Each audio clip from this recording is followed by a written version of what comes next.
Okay.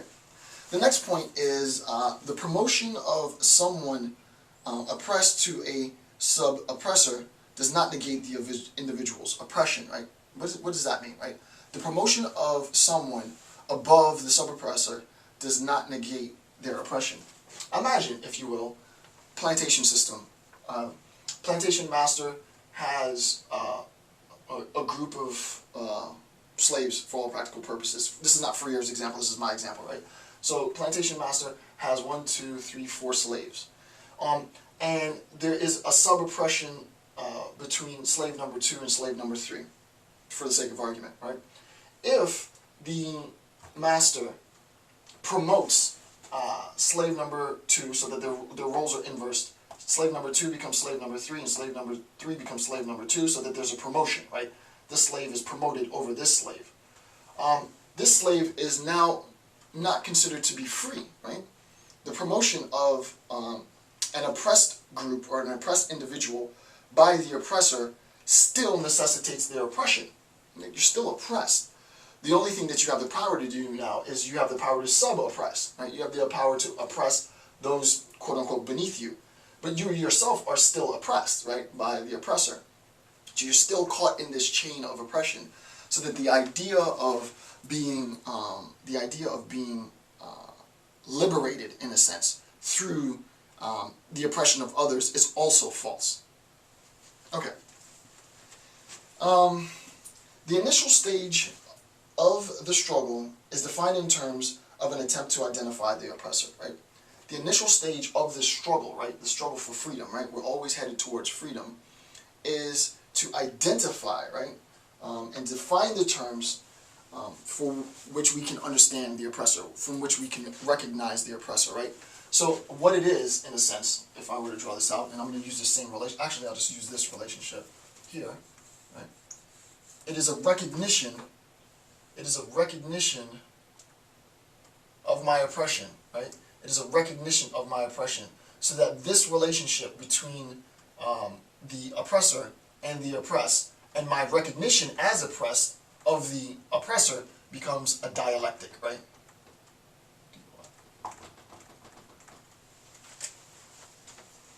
Alright, this becomes a dialectic, and he'll talk a little bit about this. Spell that wrong, right? Well, I'll talk in a second about that, so I don't want to jump the gun. Alright, so the relationship between the oppressor and the oppressed becomes a dialectic, and it is only when the oppressed recognizes his or her subordination to the oppressor that we can actually be said to begin this process of a liberation from freedom, for freedom. The problem, however, is that there is, according to Freire, an inherent fear of freedom, right? There is an inherent fear of freedom, and I spoke briefly about that in the last series of videos. I'm going to talk a little bit more about it in this discussion, because Freire continues this discussion of the fear of freedom. He adds more, he complicates the analysis of what it means to have a fear of freedom a little bit more in the discussion. So I'm going to erase some of this. In the discussion of the fear of freedom,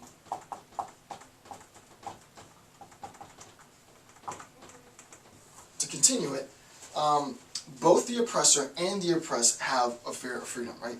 It is incorrect to believe that it is only the oppressed that has a fear of freedom. The oppressor also has a fear of freedom. So this fear of freedom exists within both the oppressed and the oppressor. Right? The fear of freedom exists both within the oppressed and the oppressor. The oppressed, so for the oppressed, fear attains or arises out of actually gaining one's freedom. Right? The question becomes, what do I do when I become free? Right? So there is a fear of actually gaining freedom. So for the oppressed, right, fear arises in recognizing the possibility of freedom.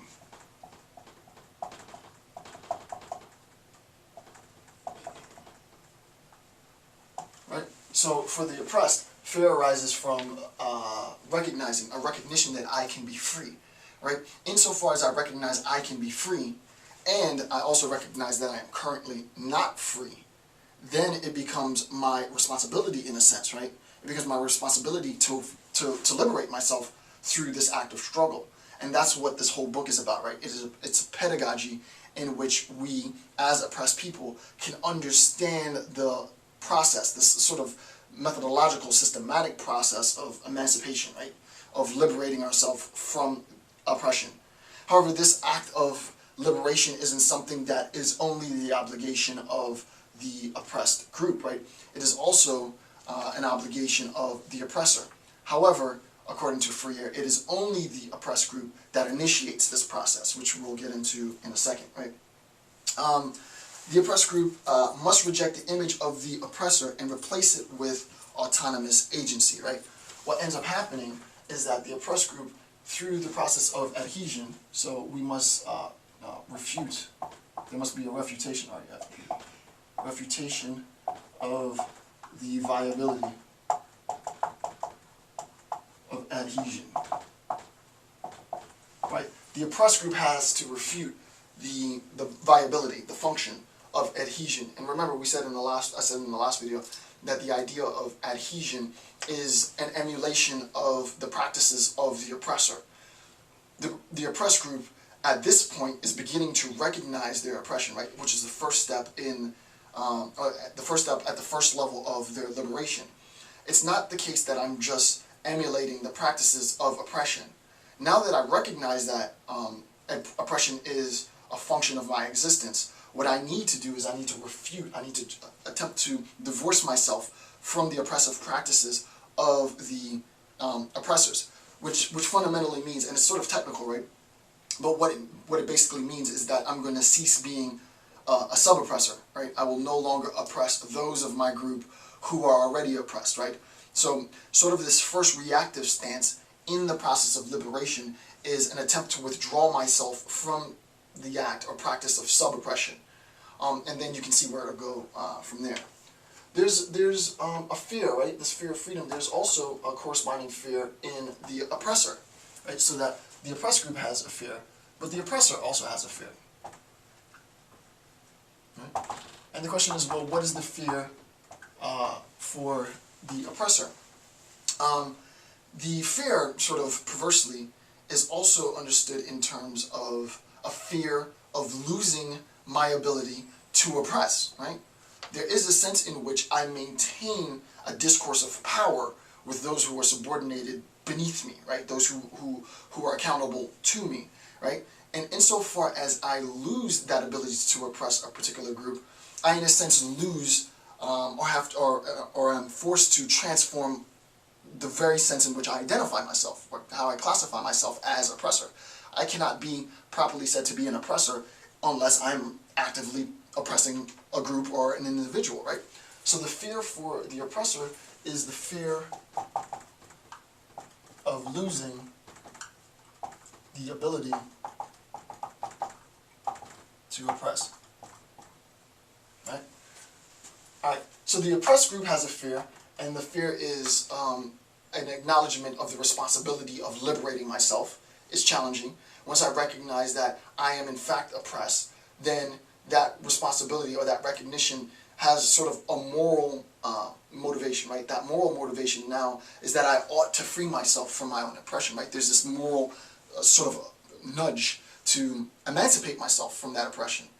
Conversely, the oppressor has a similar sort of paradox or a similar difficulty, a similar fear that arises insofar as oppressor, I identify myself with those I oppress.